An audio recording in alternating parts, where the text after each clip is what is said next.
Hi, everybody. My name is Dee. I'm the owner of Fire Within Coaching. I am also an empowerment coach, and I really enjoy hearing from other people and hearing how they're empowering people and also how I can help.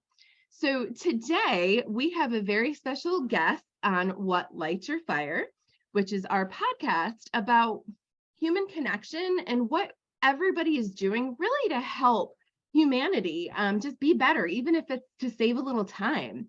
So talking about save a little time, we have Adriana Richardson, and she is the owner of Lazy Millennial. So hi, how you doing? I am doing great. Thank you so much for having me.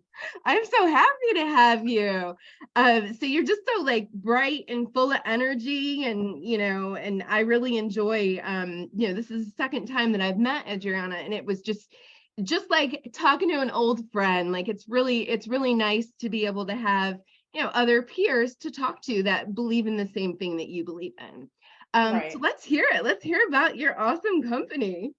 Yeah. So the Lazy Millennial is honestly a rebirth because I started out as a virtual assistant back in 2018. Yeah. That started out as Adriana's Virtual Assistant Solutions, or people knew it as Avis LLC. And I kept getting people, and okay. So I always knew I wanted to help people, and I figured the virtual assistant thing was the way to do it. But people kept coming to me, and things just weren't lining up the way it should be. Like they were like still disorganized. It felt like I wasn't doing enough. So I was like, okay, there's something deeper here. Right. And it Right. took a while for me to even figure it out too, because I ended up turning my company, Avis LLC, into a VA agency. And from there, that's when I really realized the importance of documentation and operating procedures, making sure they're clear, and also taking like figuring out people's learning styles and all that good stuff. So long story short, that did not go super well. I ended up closing that down in 2020, and I kind of rebirthed into the Lazy Millennial in 2021. So I was like, okay. So I figured out I'm not a virtual assistant. So I need to do some other things. I was already kind of doing operations. So I Yeah. kind of switched over to operations management, Yeah. yada, yada, yada. So long story short, 2021 April, I was like, you know what? I really want to focus on documentation. I know this is what business owners need. I Yep. know, like, especially online, because I feel like, Oh I don't know, gosh. there's a huge disconnect there. But anyway, so I feel Mhm. like I need to do that, decided to switch, dropped everything else. I'm like, I'm going to be the SOP lady. And there were crickets, but it took some building and Yeah. momentum. And now that people understand, I know how to actually articulate things a lot Right. better. Right. Here I are. So yeah, so I'm the Yeah. SOP lady. I love that so much. You were talking, I'm like, wow, how humble is this person? It's one thing in society that just from my observation is people say it's okay to fail, but then when they do, it's hard because it's hard Yeah, to say, hey, I did something wrong. right. But that's how we get better. We have to admit, hey, I didn't do this as well as I could have. Yep. And that's sort of, what the lazy millennial means to me is just keep trying until, you figure it out. It's trial and error. Yep, that's exactly a lot of trial and error. Oh, yeah. So tell me about your clients. So what client would come to you and what problem would they come to you with? Normally, it's people that already have either. Okay, so there's two different parts. There's people, the business owners that have teams. Hmm. Normally, sometimes I get people that are just starting out, or maybe they have like less than 5 people, and they're like, I need to get this situated before I really Right. grow. Or I have the people, which is like a lot of times they built a huge, like a successful company, business, whatever it is, but they built it to where they are stuck in the middle. So they Oh, need yeah. to like step back, duplicate those roles, and kind of like get themselves out of them. So yeah, they end up being the middle person. And also too, what I've kind of been stepping into as of late is helping actual like executives of companies. So they're not necessarily the business owner or the CEO or anything, Right. but they need help with like keeping up the processes and Yeah. making sure things are actually like for today's time. I like to say for today's time. So they have videos and stuff like the training guides and stuff, but they Mhm. need it to where other people can comprehend and they don't have to be stuck in the middle for certain things and trying to pass things on and falling behind that way. So a lot of team management stuff. Yeah. Well, I mean, and that's what we want, right? We Right. want to move towards that like perfect work world where, we just hit a button and it's, an Yeah, automatic. And exactly. so it's the whole work smarter, not harder, right? Yeah, and that's what we live and breathe. Yeah, exactly. So, how many years of experience as total would you say that you have in in trying to just make those processes better?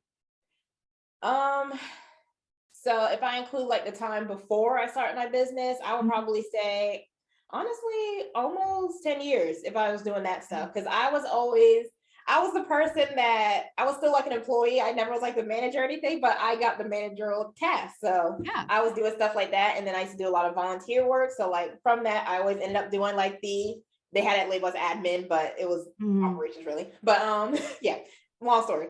Anywho, so I was doing things like that, trying to figure out like how can we get people, how can we make things better, trying to Right. do this stuff. I didn't know it was operations at the time. I thought it was just kind of like it like admin stuff, like extra stuff. But it's up to me figuring out how can we make this process a lot smoother for people coming in, Yeah. like helping people figure out like we need manuals or we need this so people Mhm. can actually know what's going on and we all can be like unified in a sense. So yeah, I would say at least Yeah. probably like honestly 9 or 10. My math's a little off. Yeah. So yeah. Anyway, yeah, I was It's like, Monday. It's Monday. yeah, I know. I was Um, like, it's probably honestly probably make you a little bit longer, but yeah, we'll say 10. Oh wait, I'm uh, 30. So it's yeah. longer. Sorry. Like, what? I'm sorry. I'm sorry. Oh my goodness. This is what happens when you get two high energy people. We Yep. get so excited. Um, so tell me a little bit about a little more. Sorry. Tell me a little bit more about the Six Sigma. I know that you really use those problem solving models, but you don't necessarily have a certification. But as we know, anybody can really adopt, Yeah. leadership styles. So I honestly did not know. I didn't realize I was actually already doing this stuff Mhm. until someone like one of the corporate people like came and I was talking to corporate leader, excuse me. Let me label that right. One of the corporate leaders actually was talking to me. She's like, "Oh, you're actually doing and I'm probably mispronouncing it, y'all, Six Sigma."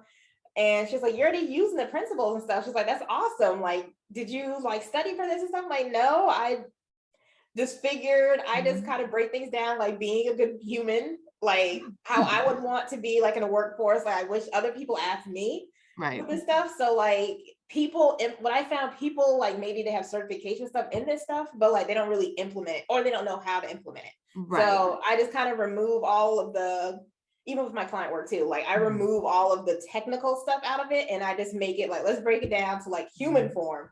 How would you want this human to be treated? How do you want things to run? We just Yeah. take the technical pieces out of it because I find that people when they see technical wording, technical stuff, it's just they don't want to do it or they get like, oh, I don't want that. But it's just like Mm-mm. you already do it. But yeah, so that's where that came from. Like there's other concepts I implement as well, and I study them, Mhm. but I kind of take pieces from each of them. So Right. yeah, that's where that came from. I just named that one because that was a popular one, but there's some other ones I cannot think of off the top of my head. Oh, But I know. yeah, You're totally fine. So the point that definitely I want to make with this is look at how you are an expert. I consider you an expert for 100% in this realm. And you have the grit. That's how you got it. So I know there's a lot of debates and stuff like yeah, do you need the certification? Do you need the education? Yeah, those things help, but yeah, I mean it's the human to human. It's the exactly, soft skills. Those are the skills that really are going to help you become, the person that you want to be and be able to come up with those processes to make life exactly. better. Exactly. And that's all it really boils down to. At least that's how I process it. Yeah. Yeah, that's how I processed it too. And I Yeah. will tell you that and I'm sorry for any viewers that are tech people, but really Yeah. with tech, I'm noticing like it just when Yep. it just goes right over my head with some of those. So I appreciate you breaking that down to a smaller, bite size that's easier to to process. Right. That's my goal. Wonderful. Simplify. Yeah. Oh, we have to simplify. That's what us millennials do, right? Yeah, Make it exactly. easier. It's like we're making this harder than it needs to be. Yeah, exactly.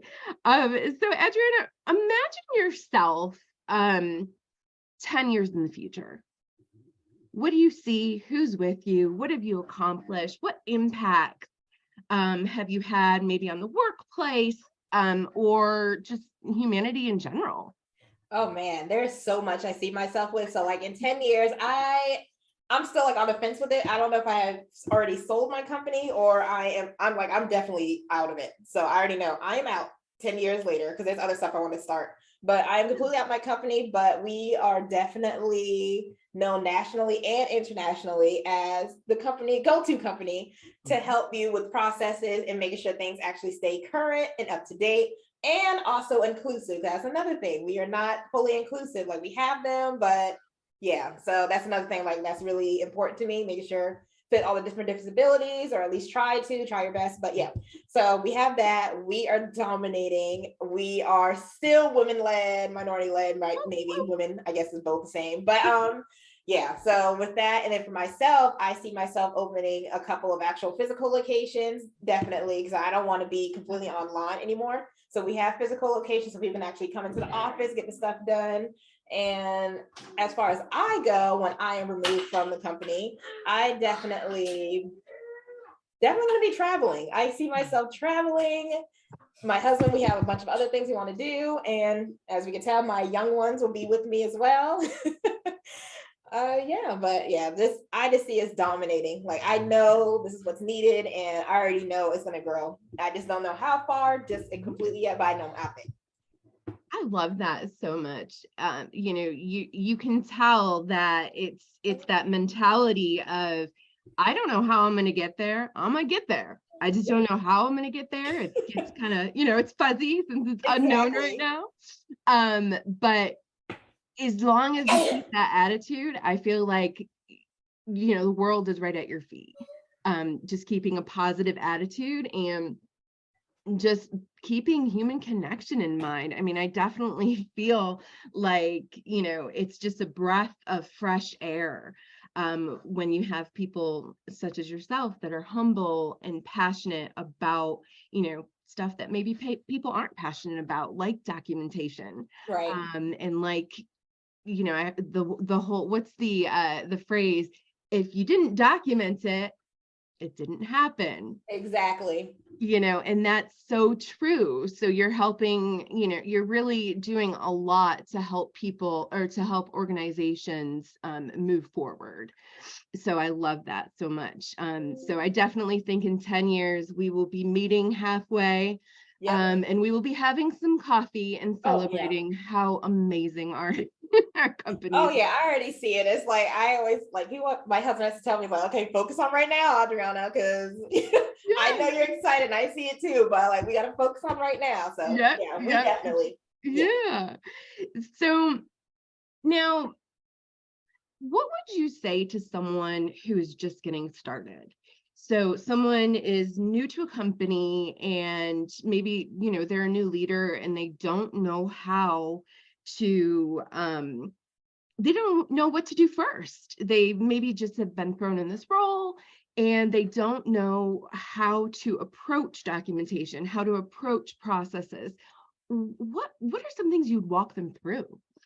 Oh, definitely. It's my favorite thing. So like I always tell people whenever like you're just thrown in or like when you're just getting started, anybody just getting started, like focus on, if it's your business, focus on what you're trying to do at least for the month, or I like doing quarters, but sometimes to say simply, what are you trying to do this month? Like, what is the goal? Like, are you trying to get a certain amount of clientele? Are you trying to take more breaks? Are you trying to move yourself from a particular role or something like that? I gauge that first. And then of course, if it's executive, I pretty much do the same thing. Like, what is the company goals? Like, what do you know so much about that? And then we kind of break that down. And then when it comes to documentation, like first, just simply writing that down. Like, what is the objective? Like, what are we trying to do here right now? Right. And then we kind of work backwards in a sense. So it's just like, okay, we have that. So what is the last thing? What is the end goal for that? So then we kind of like create a process going up, or kind of, knowing me, we're all over the place at first. So like we're gonna figure out that process. Once we have that, we clean it up and like, okay, so we have this. Then we just break down each thing. But like the key is to make sure we do one thing at a time, at least for myself. Because like even for myself, if I'm directing, if I'm doing too much, like we are going to be led astray. Like I will let you know right now. So for my No, sake and your I sake, completely understand that. yeah, because my brain goes way off, as y'all can tell. But yeah, we focus on that one thing, and once we start doing that, it's more easy to digest it. It's like, okay, and then they tend to kind of go off by themselves. They don't really need me for particular things. But like if it's a lot, yeah, we have a lot to go through. That's what we want. I mean, essentially, we don't, I was talking my last interview, and it's like, we just want to work ourselves out of a job, right? Right. Eventually.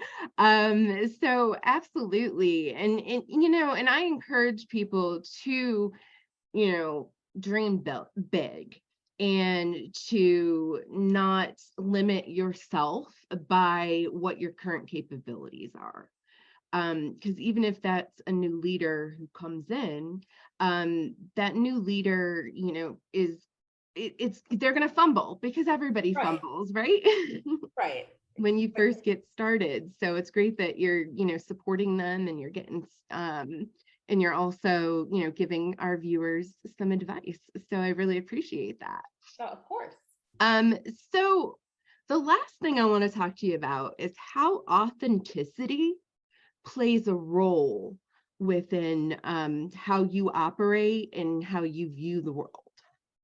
Oh man. So it's honestly how I built, I don't want to say both because it's still technically the same business. I just made a lot of pivots.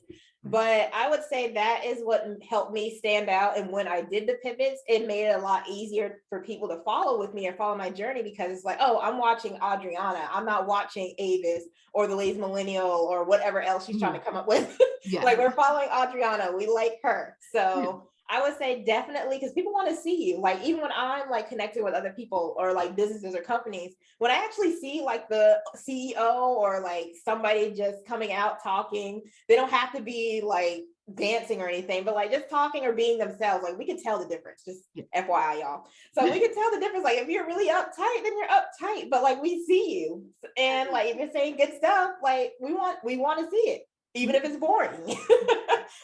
like the thing is, and I always tell people too, like when it's like leadership or anything that you do, infuse your personality. I know beforehand, like they tell us, like I remember when I started my business that they were telling me like, oh, make sure you look polished, make sure you rehearse this, try applying makeup, try this stuff.